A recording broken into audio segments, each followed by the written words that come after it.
மக்களை வணக்கம். நான் உங்கள் கோடங்கி. சூப்பர் ஸ்டார் ரஜினிகாந்த் குறித்து ஒரு சர்ச்சையான கருத்தை பேசி தரமான செருப்படி வாங்கின அந்த அமாவாசை 420 ஆதவ் இன்றைக்கு ஒரு கூட்டத்தில் நான் பேசியது தவறு அப்படின்னு சொல்லி வருத்தம் தெரிவித்து மன்னிப்பு கேட்குறார். உங்கள் மீது அன்பு தான் இருக்குது எனக்கு அப்படின்னு சொல்லி மன்னிப்பு கேட்டவுடனே எல்லாருமே அவர் ஆதவ் மன்னிப்பு கேட்டு விட்டார்னு பயங்கரமா சொல்லிட்டு இருக்காங்க. ஆனா அதுக்கு முன்னாடி நடந்த சம்பவம், அதே மேடையில முன்னாள் அவர் ரஜினி ரசிகரா இருந்தவராம். அவர் இப்ப தாவேகால போய் சேர்ந்துட்டாராம். தாவேகா நிர்வாகியா இருக்காராம். அவர் பேர் அசோக். அவர் மீது நமக்கு எந்த மாறுபட்ட கருத்தும் கிடையாது. அவர் முதல்ல பேசுறாரு மைக்கு பிடிச்சி. என்ன பேசுறாருன்னா, நான் நீங்க ரஜினிகாந்த் குறித்து தாவேகால இருப்போல் யார் என்ன பேசினாலும் நான் அவர்களுக்கு கேள்வி கேட்பேன் அப்படின்னு சொல்லி அவர் பேசுறாரு. அதற்கு நீங்க இந்த மேடையிலே விளக்கம் கொடுக்கணும். ரஜினிகாந்த் குறித்து பேசிய பேச்சுக்கு இந்த மேடையிலேயே நீங்க விளக்கம் கொடுக்கணும் அப்படின்னு பேசின பிறகு இந்த அமாவாசை போய் பேசுது. இதுக்கு பேர் என்ன அப்படின்னா, வழக்கமா அமாவாசை என்ன பண்ணும், இந்த ஆதவ் என்ன பண்ணுவார்னா செட் பண்ணுவார். எல்லாத்தையும் செட்டப் செல்லப்பா தான் ஆதவ். நீங்க சிபிஐலயே, டெல்லி சிபிஐ அலுவலக வாசல்லையே மலர் தூவுவதற்கு ஆட்களை செட் பண்ண கேடுகட்ட பிறவிதான் இது. எங்கேயாவது ஒருத்தன் ஏதோ பெரிய சாதனை புரிஞ்சுட்டு வரவன் மாதிரி சன்ரூப் மேல ஏறி வரான்னா, அலுவலக வாசலுக்குள்ள இருந்து வரும்போதே வரான் அந்த மாதிரி விஜய். அதுக்கு ஏதோ சாதனை புரிச்சு வந்த மாதிரி இங்க செட் பண்ணிட்டாங்க. இது வரைக்கும் அப்படி நடக்கல. டெல்லியை சேர்ந்த நிரஞ்சன் சொல்லி ஒரு பத்திரிகையாளர் ஒரு ஊடகத்துக்கு பேட்டி கொடுத்திருக்காரு. அவர் சொல்றாரு, சார் நான் பல வழக்குகளை இங்க இருந்து பார்த்துட்டு இருக்கேன், ரொம்ப ஆண்டு காலமா இங்க நான் செய்தியாளரா இருக்கேன், இந்த மாதிரி யாருமே பண்ணதில்லை சார். சாதனை புரிந்து பாரத ரத்னா விருது வாங்கினவங்க, பத்மபூஷன் விருது வாங்கினவங்க, போட்டிகள்ல சர்வதேச போட்டிகள்ல விளையாடி வெற்றி பெற்று கப்போட வரவங்க கூட ஹோட்டல்ல இருந்து வெளியில வரும்போது கூட இந்த மாதிரியான காட்சிகளை பார்க்க முடியாது. அவங்க அப்படி பண்ண மாட்டாங்க. அஜித் எல்லாம் வந்திருக்காரு, பத்மபூஷன் வாங்குறதுக்கு வந்திருக்காரு. அவர் கூட ஹோட்டல்ல இருந்து போகும்போது ரொம்ப சர்வசாதாரணமா தான் போனாரு. எந்த அளப்பறையும் ஆடம்பரமா கொடுக்கல. இவர் வந்ததே விசாரணைக்கு சார். 41 பேர் செத்த வழக்குக்கு தான் விசாரணைக்கு வந்திருக்காரு. அந்த வழக்குல இருந்து விடுவிக்கப்பட்டா கூட பரவாயில்ல சார். ஆனா கேவலமான விஷயத்த நடந்துகிட்டாரு அவரு. இதை நம்மளால எடுக்கவே முடியாது. இது எப்படி நாம ஜீர்ணிக்கிறதுனே தெரியல. எவ்வளவு ஒரு தவறான ஒரு வழிகாட்டுதலை விஜய் அசிங்கமான ஒரு வேலையை செஞ்சிருக்காரு. இதுக்கு எவன் இதை செட்டப் பண்ணியிருந்தாலும் அது ரொம்ப ஆபத்தான அரசியல் சார். இது அசிங்கமான வேலை. இது காசு கொடுத்து பூ தூவுறதுக்கு ஆளை செட் பண்றது. சிபிஐ விசாரணைக்கு போயிட்டு வர என்ன பெருசா சாதிச்சுட்டா வராரு. 40 பேர் செத்த மாறான், உயிர் போயிருக்கு, பலி ஆயிருக்கு. அந்த குற்ற உணர்ச்சி கூட இல்லாம ஏதோ சாதனை புரிஞ்சவங்க மாதிரி கை காட்டிட்டு வரானேன்னு கழுவி கறி துப்புறாரு அந்த டெல்லியை சேர்ந்த செய்தியாளர். நேரில் பார்த்தவர், நம்மளாவது வீடியோல தான் பார்த்தோம். அதுக்கே நம்ம இது செட்டப்னு சொல்லிட்டோம், முன்னாடியே சொன்னோம். நம்ம என்னுடைய வீடியோ எடுத்து பாருங்க. நான் அந்த சம்பவம் நடந்த அன்னைக்கு நான் இரவு போட்ட வீடியோலயே அதை நான் சொல்லியிருப்பேன். இன்னைக்கு அந்த செய்தியாளர், டெல்லியிலேயே இருக்கிற செய்தியாளர், இன்னொரு ஊடகத்துக்கு பேசும்போது நான் என்ன சொன்னோம்னா அதை உறுதிப்படுத்துறாரு. அங்க இருந்து கண்ணால் பார்த்தது. சார் நான் கேட்டேன் அவங்க கிட்ட, இல்ல எங்களுக்கு முன்னாடியே சொல்லிட்டாங்க, இந்த மாதிரி அண்ணன் வெளியே வரும்போது நீங்க எல்லாம் மலர் தூவணும்னு முன்னாடியே எல்லாரும் எங்களுக்கு மலர்லாம் கொடுத்துட்டாங்கன்னா அது செட்டப் தானே. செட் பண்ணி தானே ஆட்களை சேர்க்கிறீங்க. அப்ப செட்டப் செல்லப்பா குரூப் தானே உங்க வகையறாதா? தாவேகா என்பது தகவல் வெத்து கழகம் தானே, எதுக்கும் உதவாத கழகம் தானே. சோ இது அங்க டெல்லியில் நடந்த சம்பவம். இடையிலேயே இந்த ஆதவுடைய பஞ்சாயத்துக்கு வருவோம். நம்ம ஆதவ் பேசுற பேச்சு, ரஜினிகாந்த் குறித்து பேசின பேச்சுக்கு தரமான செருப்படி எல்லா பக்கத்தும் வந்துருச்சு. கடுமையான எதிர்வினை. ஏற்கனவே அஜித் ரசிகர்கள் கோபமா இருக்காங்க, சிவகார்த்திகேயன் ரசிகர்கள் கோபமா இருக்காங்க, சூர்யா ரசிகர்கள் கோபமா இருக்காங்க. இன்னும் பல திரைத்துறையில ஒரு சப்போர்ட்டும் கிடையாது. தயாரிப்பாளர் கடும் கோபத்துல இருக்காங்க பல பேரும். காரணம் என்னன்னா, விஜயனுடைய லட்சணம் எல்லாருக்கும் தெரியும். விஜய் ஒரு தரங்கட்ட தற்குறி அப்படின்னு எல்லாருக்குமே தெரியும். அதனால அந்த ஆளுக்கு எந்த மரியாதையுமே திரைத்துறையில் இல்லை. யாருக்கு எந்த உதவி செஞ்சாதானங்க மதிப்பாங்க. எந்த விதத்திலும் சப்போர்ட் பண்ணாத ஒரு ஆளை நீங்க எப்படி கணக்கில் எடுப்பீங்க? அதனால மதிப்பே இல்லாத ஒரு பிறவி, ஒரு ஜென்மம் தான் விஜய். இப்போ திரைத்துறை எதிர்க்கிறதுன்னு தெரிஞ்சிருச்சு. போதா குறைக்கு இந்த ஆதவ் அமாவாசை வேற இவரை இழுத்து விட்டான். ரஜினிகாந்தை இழுத்து தேவையில்லாம பேசி எதற்குமே ரியாக்ட் பண்ணாத ரஜினிகாந்த் ஒரு அறிக்கை வெளியிட்டார். காலம் பேசாது, ஆனால் காத்திருந்து பதில் சொல்லுன்னு சொல்லிட்டார். காலம் இப்ப பேசாது. காலங்கள் கடந்து போயிட்டே இருக்கணுவாங்க. ஆனா யாருக்காகவும் காத்திருக்காது காலம். ஆனா காத்திருந்து பதில் சொல்லும் ஏன்னு சொன்னாருன்னு நமக்கு ஏற்கனவே கடந்த வீடியோல தெளிவாக சொல்லிட்டோம். இப்போ தரமான செருப்படி ரஜினிகாந்த் கிட்ட இருந்து வந்த பிறகு இப்போ ஒட்டுமொத்தமா எல்லா பக்கமும் வந்து சிக்கலாகி போச்சு நமக்கு. அப்போ நம்ம பின்வாங்கிறது தான் வழி. கீழே வந்தாலும் மீசையில மண்ணோல்றன்னு ஒரு பழமொழி இருக்குல்ல. இந்த அமாவாசைக்கு வந்து பண திமிரு, மாமனார் சொத்துல தானே உடம்ப வளர்க்குறான். அப்ப அவனுக்கு அந்த பண திமிரு இருக்கதான் செய்யும். அதுவும் உங்க வீட்டு காசு எங்க வீட்டு காசு கிடையாதுங்க. ஊரா சொத்து மொத்தமா தினக்கூலியில வேலை பார்க்கறவங்க எல்லாம் சுரண்டல் லாட்டரியில கோடி கோடியா கொள்ளடிச்ச குடும்பம் தான் மார்ட்டின் குடும்பம். அங்க இருந்து இவன் கொள்ளைச்சிட்டு வந்திருக்கான்ல. பெண்ணை கல்யாணம் பண்ணி அவங்க பொண்ணை வந்து மயக்கி ஏமாத்தி கல்யாணம் பண்ணிட்டு வந்த பிறகு கிடைத்த வருமானத்துல உழைச்சி சம்பாதிக்கல. உழைச்சி சம்பாதிச்சானா அதோட காசோட அருமை அவனுக்கு தெரியும். ஓசியில வந்த காசு. அப்ப அந்த திமிர் கொஞ்சம் தெனாவட்டு அதிகமா தான் இருக்கும். இந்த ஒரு படத்துல சொல்ற மாதிரி மூக்கு கொஞ்சம் பொடப்பா இருந்தா தேவையில்லாத கேள்வி கேட்க தோணும்ல, அந்த மாதிரி இவனுக்கு ஆள் நடுன்னு வளர்ந்துருக்கான். வளர்ந்து கட்டவன். இந்த வளர்ந்து கட்டவன் பேசுற பேச்சு பூராவும் வெறுப்பு அரசியல் தான். சண்டைக்கு எல்லாரையும் கூடுவான். முதலமைச்சரை முட்டாள் முதலமைச்சர் சொல்லிட்டு அதுக்கு ஒரு விளக்கம் கொடுக்குறான். அந்த குழந்தையினுடைய சம்பவத்துக்கு போல எனக்கு வலி. ஏன்னா 41 பேர் செத்தப்ப ஓடி ஒளிஞ்ச பன்னாட பரதேசி நாய் நீ, உனக்கு எங்க வலி வரும்? அப்ப 41 பேர் உயிர் இல்லையா? அங்க குழந்தைங்க பலியானது இல்லையா? அப்ப எங்க போச்சு உன் புத்தி? உன்னுடைய இப்ப இப்ப சொல்ற அந்த வலி வேதனை எல்லாம் அப்ப எங்க போச்சு? டேராடூன் கூடி போயிட்டிய, 30 நாள் ஆள் தலைமறைவா இருந்திய, அப்பெல்லாம் எங்க போச்சு உன் வலி? இது இடையில என்ன டீலிங் நடந்துச்சு? யாருக்கு எவ்வளவு பணம் கொடுத்த? நீ செட்டில் பண்ண உன் செட்டப் வேலையை யாருக்கு என்னென்ன பண்ணி கொடுத்த? இன்னைக்கு எப்படி தைரியமா இவ்வளவு தூரம் பேசுற நீ? அப்போ உனக்கு ஆளுங்கட்சி, அதாவது ஆளுங்கட்சினா ஒன்றிய அரசாங்கத்துக்கு ஆதரவு இருக்கு. RSS பாஜகவுடைய குழந்தையா இருக்க நீ. அந்த அடிப்படையில இன்னைக்கு வந்து வாய்க்கு வந்த மாதிரிலாம் பேசுற. நீ பேசுற எல்லாம் நேர்மையான பேச்சா இருக்கா? மக்களால் தேர்ந்தெடுக்கப்பட்ட முதல்வரை முட்டாள் முதல்வர் சொல்லிட்டு அதுக்கு ஒரு விளக்கம் வேற கொடுக்குற. அதனால நான் சொன்னேன் அப்படின்னு அது சொல்றியா? நீ வாய் இருந்தா பேசிக்கடா. நீ எப்படி பேசுவ? நீ உன்னையெல்லாம் வந்து எந்த வழக்கும் போட்டு ஜெயில உட்கார வைக்காம விட்டுருக்காங்க பாத்தியா? அதுதான் அவங்க பண்ண மிகப்பெரிய தப்பு. மகா மட்டமான கேரக்டருங்க. அதனாலதான் நம்ம வந்து ரொம்ப கொஞ்சம் கோவம் வருது. நமக்கு நிறைய கோவம் வருது. காரணம் என்னன்னா, மற்ற நிறைய பேர் அரசியல் பேசுறாங்க, ரொம்ப கடுமையா விமர்சனம் பண்ணுவாங்க. திமுகவை, அதிமுகவை எல்லாரும் சீமான் அவ்வளவு பேசுறாரு. நம்ம சீமான் மேலாம் வந்து நாகரிகமான முறையில தான் விமர்சனம் வைக்கிறோம். இந்த பன்னாட மேலதான் நமக்கு அவ்வளவு கோவம் வருது. ஏன்னா இவன் பேசுறதெல்லாம் வெறுப்பா பேசுறாங்க. இவன் பேச்ச பாத்தீங்கன்னா நமக்கே எவ்வளவு வெறுப்பு வருது. நமக்கு சம்பந்தமே இல்லாத இருக்கும் போதே நமக்கு இவ்வளவு வெறுப்பு வருது. சம்பந்தப்பட்டவர்கள் எவ்வளவு கொந்தளிப்புல இருப்பாங்க பாருங்க. என்ன காரணம்னா, ஒரு கட்டத்துக்கு மேல பஸ்ட் அவுட் ஆயிடுவாங்கல்ல, அதை பிடிச்சி இவங்க எல்லாம் மோசமானவங்கன்னு சொல்றதுக்கு தூண்டி விட்டுட்டே இருக்கான். வடிவேலு ஒரு படத்துல வரும் அந்த மாதிரிதான். டேய் வாடா சண்டைக்கு வாடா, சண்டைக்கு வாடா, சின்ன பையனை விட்டு கூடுவாங்கல்ல.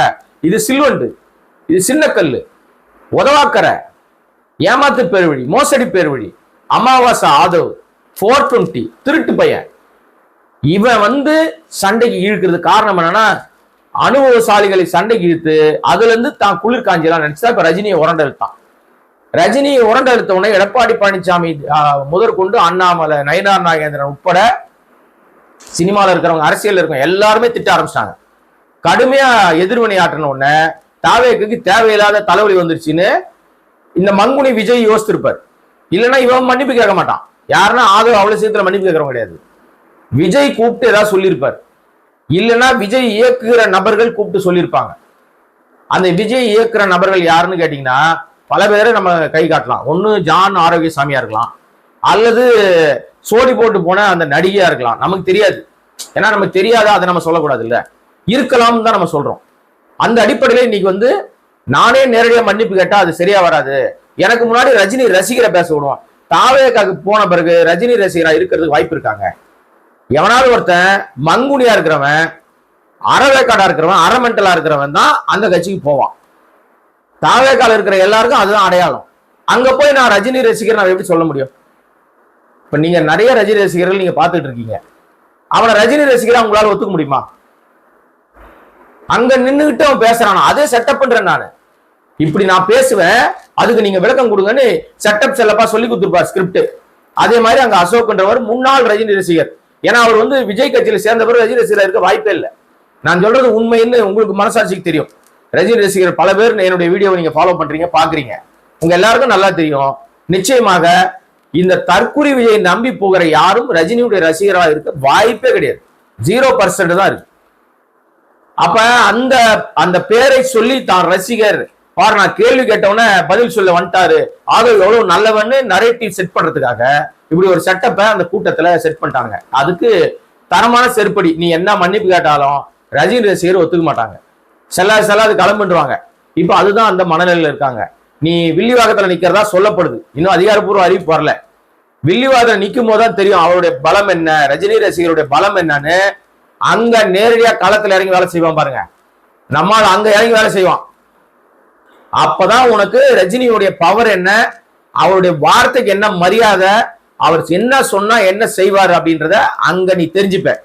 ஏன்னா காலம் எப்பவுமே பேசாது, ஆனால் காத்திருந்து பதில் சொல்லுன்னு சொல்லியிருக்காரு ரஜினி.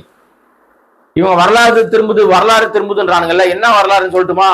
96 திரும்பிய 96 நடந்த சம்பவத்தினுடைய வரலாறு 2026 திரும்ப போகுது. 96 என்ன நடந்துச்சு? இதே மாதிரிதான் கடுமையான ஒரு விஷயம், எதிர்வினை. அப்ப கொடுமையா அடக்குமுறையோடு இருந்த ஜெயலலிதாவுக்கு எதிராக பொங்கி எழுந்தார். ஆண்டவனாலையும் காப்பாற்ற முடியாதுன்னு சொன்னார். இப்ப தற்குறி விஜய் குறித்து விஜய்னு நேரடியா சொல்லாம, ஏன்னா விஜய் பேசல, விஜய் தூண்டி விட்டு ஆதரவு பேசியிருக்கான் அமாவாசை. அதனால தலைமை பொறுப்புல இருக்கிற ஒருத்தன் இப்படி பேசிட்டான், அது கண்டிக்கத்தக்கது, அவனுக்கு காத்திருந்து காலம் பதில் சொல்லுன்னு சொல்லிட்டார். இதுதான் இன்னைக்கு ஹாட் டாபிக் ஆஃப் த டவுனா ஓடிக்கிட்டு இருக்கு. அது என்ன மன்னிப்பு கேட்டாலும் அது பெருசா வெளியில வரவே இல்லை, வராது. அடுத்ததாக ஒரு விஷயம், இந்த CV சண்முகம்னு ஒரு ஆள் இருக்கார். அதிமுகவில் அவர் அமைச்சராக இருந்தவர், அதிமுக ஆட்சி காலத்துல அமைச்சராக இருந்தவர். இப்போ MP இருக்கார். CV சண்முகம்னு பேரு. இந்த வட மாவட்டத்தை சேர்ந்தவர் தான். எப்பவுமே ஃபுல்லா இருப்பார். அதாவது அவர் மீது வைக்கப்படுகிற குற்றச்சாட்டு சரக்கடிச்சுட்டு பேசுவார்னே சொல்லுவாங்க. அவர் மீது கொலை முயற்சி எல்லாம் நடந்துச்சு, கடுமையான தாக்குதல் நடத்தப்படுது. அவர் ஆள் ரொம்ப ஷார்ட்டா இருப்பார். காருக்குள்ள சீட்டு கடியில ஒளிஞ்சு தன்னை காப்பாத்திக்கிட்டாருன்னு சொல்லுவாங்க. அந்த காலகட்டத்தில் ஒரு தப்பிச்ச விஷயம். கார்கள் எரிக்கப்பட்டுச்சு, வெட்டி கொல்லப்பட்டார்கள், அவர் உறவினர்லாம் கொல்லப்பட்டாங்க. கடுமையான விஷயத்திலாம் தப்பிச்சவர் தான் CV சண்முகம். அவர் எப்பவுமே வாய் துடுக்கா நிறைய விஷயம் பேசுவாரு, பேசிட்டு செருப்படி வாங்குவார். அவரும் அந்த ஆதவ மாதிரி அமாவாசை மாதிரி ஒரு கேரக்டர் தான். செருப்படி வாங்கினாலும் தொடச்சி போட்டு போற கேரக்டர். இப்போ அவர் ஒரு கூட்டத்துல பேசியிருக்காரு, ஆர்ப்பாட்டத்தை, கூட்டம் கூட ஆர்ப்பாட்டம். என்ன ஆர்ப்பாட்டம்னா, பெண்களுக்கு திமுக ஆட்சியில பாதுகாப்பே இல்லாத சூழ்நிலை, மகளிர் உரிமைக்கான ஒரு ஆர்ப்பாட்டம். அந்த ஆர்ப்பாட்டத்துல முதலமைச்சர் ஸ்டாலினுடைய ஒரு கோட்டை எடுத்து, அவர் சொன்ன ஒரு விஷயத்தை எடுத்து அதை நக்கல் அடிக்கிறதா நினைச்சுக்கிட்டு அப்துல் கலாம் கனவு காணுங்கன்னு சொன்னாரு. முதலமைச்சர் ஸ்டாலின் உங்க கனவு என்னன்னு சொல்லுங்க, நிறைவேற்றுறேன்றாரு. எனக்கு நயன்தாரா வேணும்னு என் கனவு, நிறைவேற்றுவாரா? நயன்தாரா கல்யாணம் பண்ணணும்னு நினைக்கிறேன், நிறைவேற்றுவாரா? அப்படின்னு பேசி சர்ச்சையில மாட்டிருக்காரு. ஏன் நயன்தாராவை பேசினார் அப்படின்னா, வாய்க்கு வந்தாலே இதுங்க நடிகையில தான் கேவலமா பேசுவானுங்க. கூவத்தூர்ல எவ்வளவு கோல்மால் பண்ணாங்க அப்படின்றது அதிமுகவினர் மீது வைக்கப்படுகிற குற்றச்சாட்டு. கூவத்தூர்ல கும்மால் அடிச்சு தவழ்ந்து பதவி வாங்கினதுதான் எடப்பாடி பழனிசாமி. அங்க பல நடிகைகளை அழைத்து சென்றவர்லாம் யாருன்னு எல்லாருக்கும் தெரியும்னு ஏற்கனவே நிறைய பேசி டயர்ட் ஆயிட்டாங்க. இப்போ இவர் இந்த சர்ச்சையான விஷயத்த பேசினோன்னு அமைப்புகள், மாதர் சங்கங்கள், பெண்கள் அமைப்பு, ஜனநாயக வாலிபர் சங்கம் அப்படின்னு எல்லாருமே கொந்தளிக்க ஆரம்பிச்சாங்க. எதிர்வினை வந்துருச்சு, கடுமையான எதிர்வினை. ஆகா, நம்ம தப்போ பண்ணிட்டோம் போல இருக்கு, பேசி மாட்டிக்கிட்டோம், ஏற்கனவே நமக்கு செருப்படி வந்துருது போராட்டம்லாம், இப்ப இது வேறையா அப்படின்னு பயங்கர சிக்கல் வந்தவொடனே, எப்படி ஆதரவு உருண்டு மண்ணில் உருண்டு பிறந்தாலும் மீசையில மண் ஓட்டலன்ற மாதிரி ஒரு ஆளை செட் பண்ணி வச்சு பேசினாரோ, அது மாதிரி இவர் நயன்தாரா குறித்து பேசின பேச்சு தப்புங்க, நான் வருத்தப்பட்டு பேசிட்டேன், அதாவது ஏதோ பேசணும்னு நினைச்சு பேசிட்டேன், இதுல உள்நோக்கம் எதுவும் இல்ல, நான் பகிரங்கமாக மன்னிப்பு கேட்கிறேன்ற மாதிரி ஒரு விஷயத்த சொல்லி CV சண்முகம் தப்பிக்க பாக்குறாரு.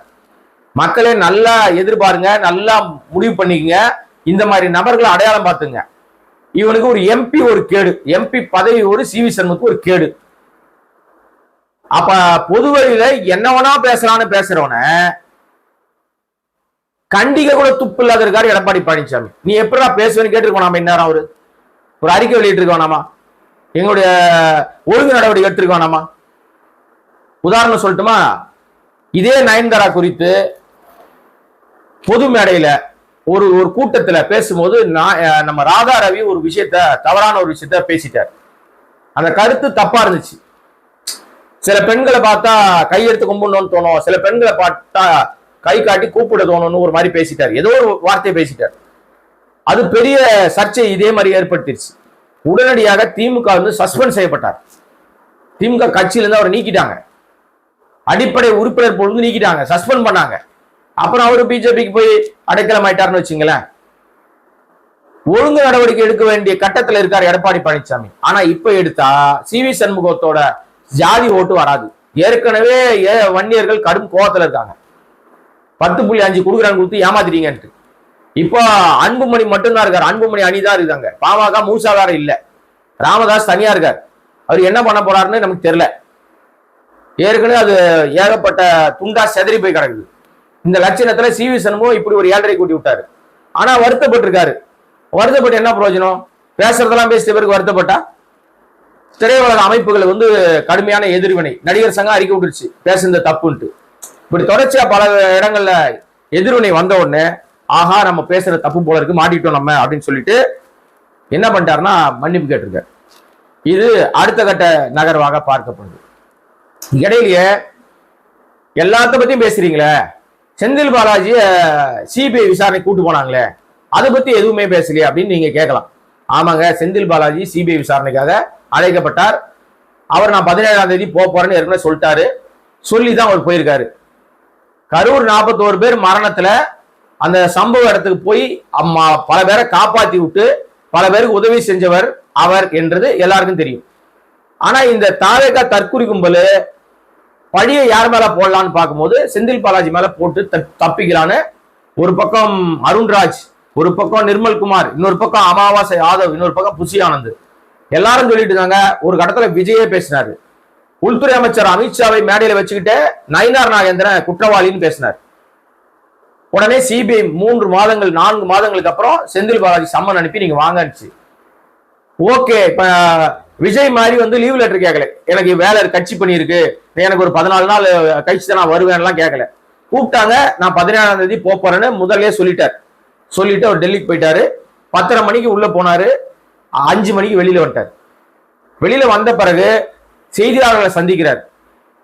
இங்கதாங்க முதிர்ந்த அரசியல்வாதிக்கும் கத்துக்குட்டியான தற்குறி விஜய்க்கும் இருக்கிற வித்தியாசம். செந்தில் பாலாஜி வந்து விஜய் போன மாதிரி சன்ரூப் மேல ஏறி கை காட்டிட்டுலாம் வரல. ஏன்னா அவர் சார் உங்க மேல இப்படி குற்றச்சாட்டு வந்திருக்கு, எங்க கேள்விகளுக்கு பதில் சொல்லுங்கன்னு கூப்பிடுறாங்க. நேர்மையா அங்க போய் அவங்க கேட்ட கேள்விக்கு பதில் சொல்லிட்டு வெளில வந்திருக்காரு. அவர் அதை தான் சொல்றாரு. நான் வந்து என்னை கூப்பிட்டாங்க 10:30 மணிக்கு போனேன். 10:30 மணிக்கு கூப்பிட்டாங்க, நான் 10:15 போயிட்டேன், 4 மணி நேரம் முன்னாடியே போயிட்டேன், 5 மணிக்கு வெளியில வந்திருக்கேன். சிபிஐ அதிகாரிகள் முன்பு கேட்கப்பட்ட கேள்விகள் நான் சொன்ன பதில், இதை நான் இங்க பொது வெளியில பேச முடியாது. அவர்கள் கேள்வி கேட்டாங்க, நான் பதில் சொல்லியிருக்கிறேன். என்னிடம் இருந்த ஆதாரங்களை நான் கொடுத்திருக்கிறேன், அவ்வளவுதான். நான் வந்திருக்கிறேன், மீண்டும் என்னை அழைப்பார்களா எனக்கு தெரியாது, எனக்கு கட்சி பணி இருக்கு, பல விஷயங்கள் இருக்கு, நான் அது தொடர்பாக அடுத்த வேலைக்கு நான் வந்து நகர்றேன் அப்படின்னு சொல்லிட்டு மிக தெளிவாக ஒரு ஸ்டேட்மெண்ட் கொடுத்துட்டு விமான நிலையத்தில் கலந்து போறாரு. அங்க என்ன கேஸ் கேட்டாங்க, இவரையும் அதே மாதிரி 10:30 மணிக்கு போனவர் 5 மணி தான் வராங்க. இவரை ஒடுக்குறாங்க, பித்துக்குறாங்க, நசுக்குறாங்கலாம் சொல்லவே இல்லை யாருமே. எந்த ஊடகமும் அவர் பேசவும் இல்லை. ஏன் விஜய் குறித்து பேசுறாங்கன்னா அந்த நரேட்டிவை அவர்களே செட் பண்ணி அனுப்புறாங்க. வெளியில பூரா அப்படி பேசி சிம்பத்தி கிரியேட் பண்றானுங்களாம். நீ கொலை பண்ண வழக்குல தான் உன்னை கூப்பிட்டுருக்காங்க விசாரணைக்கு. 41 பேர் செத்ததுக்கு நீ தான் காரணம், நீ தான் கொலைகாரன். நீ ஆதவர்ஜனா தான் கொலைகாரன், இவன் தான் பஸ்ஸை முன்னாடி கொண்டு போனான். இதனால இவங்கெல்லாம் வழக்கில் மாட்டியிருக்கானுங்க. செந்தில் பாலாஜி உதவி செய்ய போனவர், அதே இடத்துல அதே தொகுதியை சேர்ந்தவர், எம்எல்ஏவா இருக்காரு. அதிகாரிகள் தகவல் கொடுக்குறாங்க, அந்த அடிப்படையில் அவர் போயிருக்கலாம். அவர் அலுவலகம் பக்கத்திலே மருத்துவமனை, அங்க கூட்டு போறாங்கன்னு அங்க போயிருக்கலாம். இப்படி பல விஷயங்களே அவர் தன்னிடம் இருந்த விஷயங்களை எல்லாத்தையுமே அங்க ஒப்படைச்சிட்டார். சோ சிபிஐல என்கொயரியில கேட்ட கேள்விக்கு பதில் சொல்லி வந்த செந்தில் பாலாஜியினுடைய அந்த ரிப்ளை இன்னைக்கு பேசு பொருளாக மாறி இருக்குது. காரணம் என்னன்னா, ஓடி ஒளிர ஆள் செந்தில் பாலாஜி இல்ல. காருக்குள்ள கண்ணை மூடிக்கிட்டு கையை மூடிக்கிட்டு செல்போனை நோண்டிட்டு போனவர் மலர் தூவி செட்டப் பண்ணி கை காட்டிட்டு ஏதோ ஜெயிச்சு வந்த மாதிரி, வழக்குல இருந்து விடுவிக்கப்பட்ட மாதிரி ஒரு செட்டப் நரேட்டிவ் செட் பண்ணதுக்கு நோக்கம் என்னன்னா, இங்க வந்து தன்னை காமிச்சுக்கணும் பெரிய ஆள் மாதிரி. அதுதான் அவங்க செட்டப். ஆக மொத்தம் இன்றைய தினத்துல பல சம்பவங்களுடைய தொடர்ச்சி நடந்திருக்கு. ஒரு பக்கம் ரஜினி குறித்து பேசிய பேச்சுக்கு ஆதவ் அமாவாசையினுடைய அந்த வருத்தம் போற செட்டப் பண்ண வருத்தம். அடுத்தது வந்து சிவி சண்முகத்தோட சி.வி. சண்முகனுடைய பேச்சு கிடைத்த செருப்படி, அதன் பின்னாடி அவர் கேட்ட மன்னிப்பு, வருத்தம், சிபிஐல போய் அவர்கள் கேட்ட கேள்விக்கு பதில் சொல்லிட்டு வெளியே வந்து பத்திரிகையாளரை சந்திச்சுட்டு கடந்து போன செந்தில் பாலாஜியுடைய விளக்கம், இது எல்லாமே இன்னைக்கு பரபரப்பாக நான் பேசப்பட்ட விஷயங்கள். இன்னும் அடுத்த நிகழ்வுகள் என்னென்ன இருக்கு, என்ன எப்படி போயிட்டு இருக்கு அப்படின்னு சொல்லி மீண்டும் வேறொரு சந்தர்ப்பத்தில் உங்களை சந்திக்கிறேன். சப்ஸ்கிரைப் பண்ணாம பார்த்துட்டு இருக்கிற அன்பு நண்பர்கள் சப்ஸ்கிரைப் பண்ணீங்கன்னா இன்னும் பல்வேறு விஷயங்கள் பேசுவதற்கு வாய்ப்பாக அமையும். நன்றி, வணக்கம்.